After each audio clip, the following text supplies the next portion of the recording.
So tell me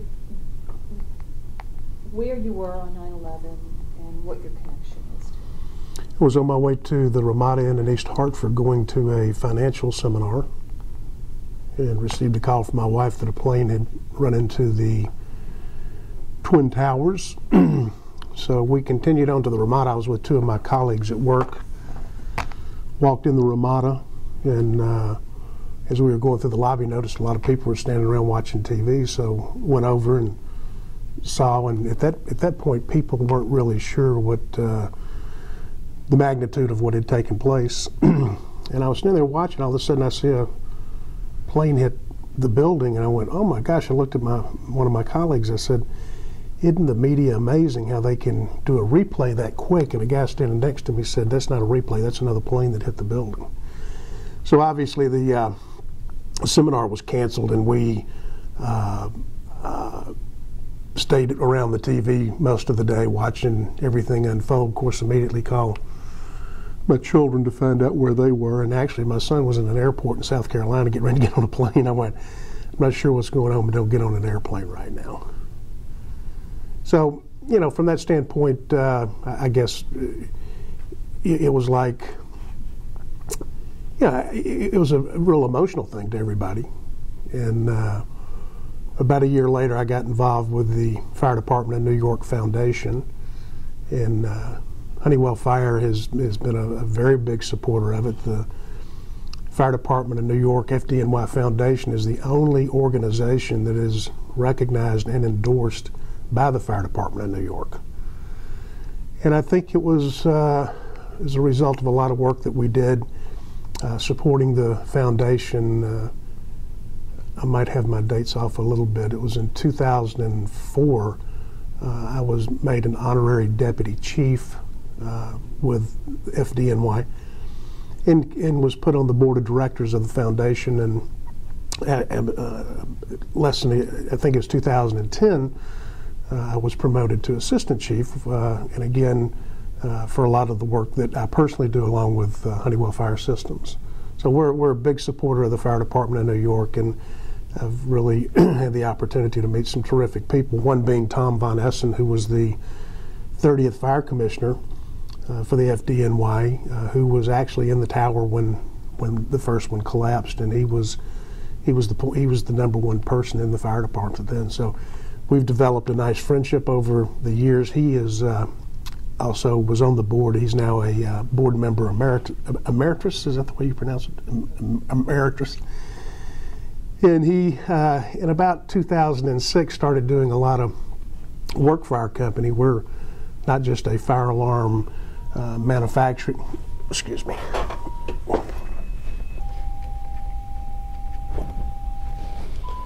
Like to listen to what's going on in Middlesex County.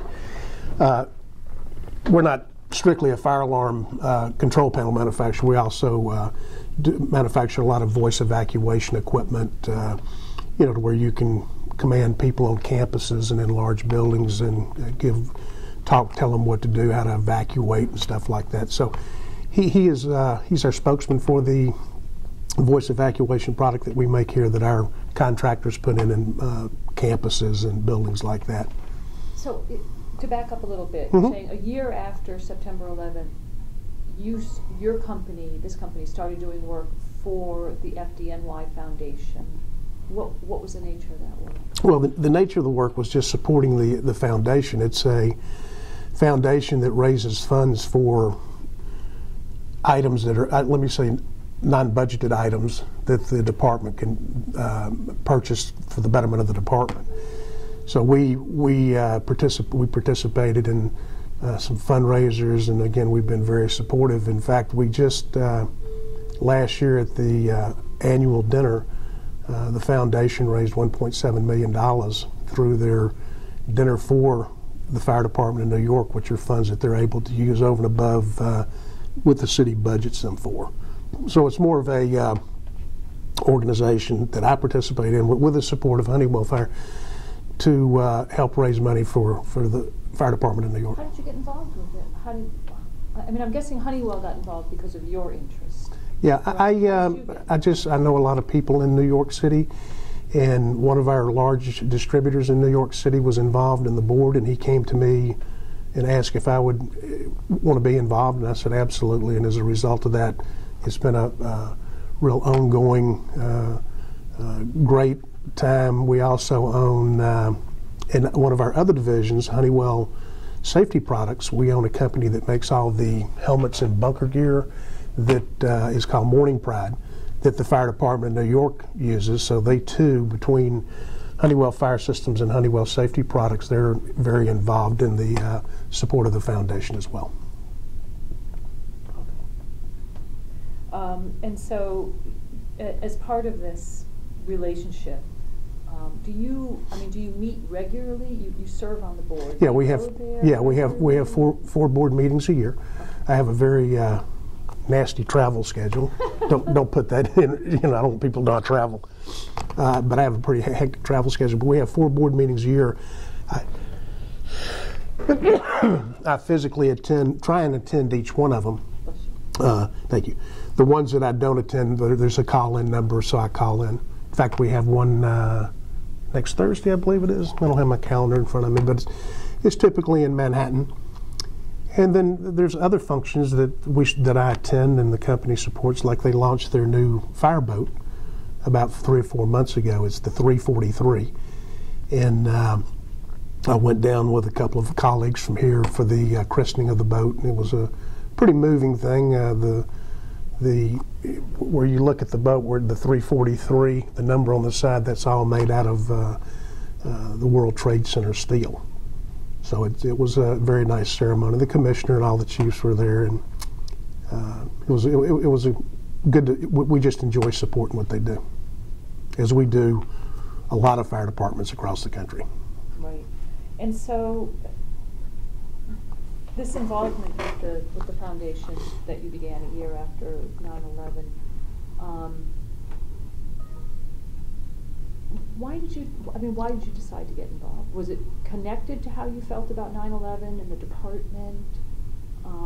I would have to say probably the highlight of my life has been community service, and working with the Durham Fire Department has been probably one of the most rewarding things that I've done. I'm not a golfer or a tennis player.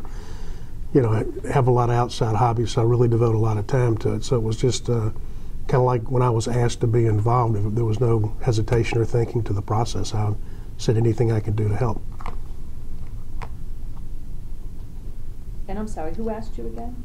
One of our large distributors who's on the board in New York. Okay, so another board member. Yeah, yes, he actually is vice chairman of the board. Oh, okay. And he asked if I would want to be involved at that level, and I said absolutely, I'd be happy to. And what was the involvement at that level for you to serve on the board? Yes. Okay.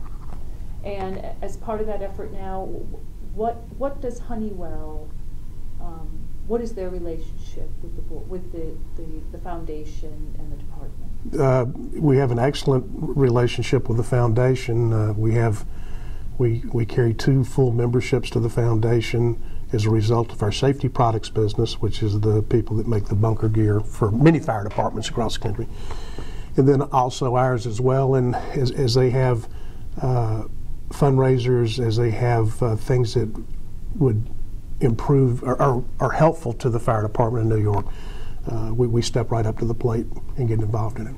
Okay. All right. Good. Okay.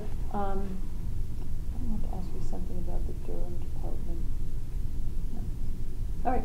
Great. Oh, and how did you? I'm sorry. How did you meet? Obviously, does Mr. Von Essens still serve on the foundation Yes. board? Okay. And then when did they make you an honorary chief of the department? Look on that yellow one up there. So 2004, I think. All right, 2004 was the deputy, and then the white one was when I was promoted to assistant. In October of last year. October of last year. So you're an actual assistant fire chief? Honorary. Oh, okay.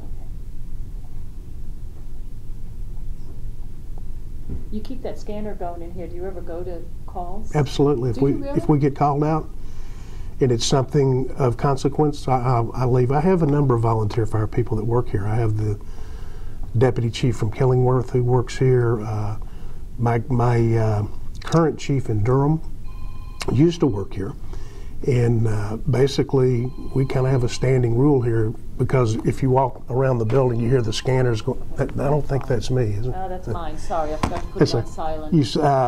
You actually think you're in a fire department because you hear all the scanners go. Going on. But we have kind of an unwritten rule here that if there's a major incident in your town, no questions asked, you can leave. If it's a dumpster fire or something insignificant, please use your judgment. But if there's a, working structure fire or a terrible accident or something like that, standing rule. I mean, you'll see, 5 or 6 people just going to their town. That's my unwritten rule. Given your relationship with the department, what does this anniversary mean to you? This 9/11 anniversary. It's kind of a number to me. 10 years is just kind of a number. I think about it quite frequently as to the people that went in those buildings and the people that were in those buildings. And I get, watch other incidences that take place across the country, and it just seems there's so many things that remind me of it frequently. So it's just, it's the 10-year anniversary just is a number to me. I think it's something that we should, as Americans, should never forget, and never forget those families that lost their loved ones, and never forget the 3,000 people who lost relatives and loved ones and fathers and mothers and sons and daughters. It's just, well, you wonder, when is the history book going to come out to cover this? I've yet to see anything. You open up a history book and you'll read about World War II, and you'll read about all of these things that have taken place that have been tragic, but you don't really read too much about this. So I hope we never forget. I was in France a couple of weeks ago and went to Normandy, and it was really one of the more moving things I've ever seen in my life. I went to the cemetery, and I'm gonna tell you, you can't walk to that cemetery without thinking about what happened to those young men back in 1945, and I hope that Americans will be like that moving forward from September the 11th, 2001, moving forward from the day it happened until the day that they leave this earth. So it sounds like what you're saying is that you almost sound like you're saying you worry that when people put a lot of emphasis on an anniversary like this, that we focus all of our attention on that anniversary, whereas for you, it's something Think about all the time. That you think about all the time. What happened in 2010, September 11th? A few people went to town greens, rang a bell, said a prayer. But now all of a sudden it's become very significant because it's the 10th year. It should be significant every year. That's my personal opinion. Okay. All right?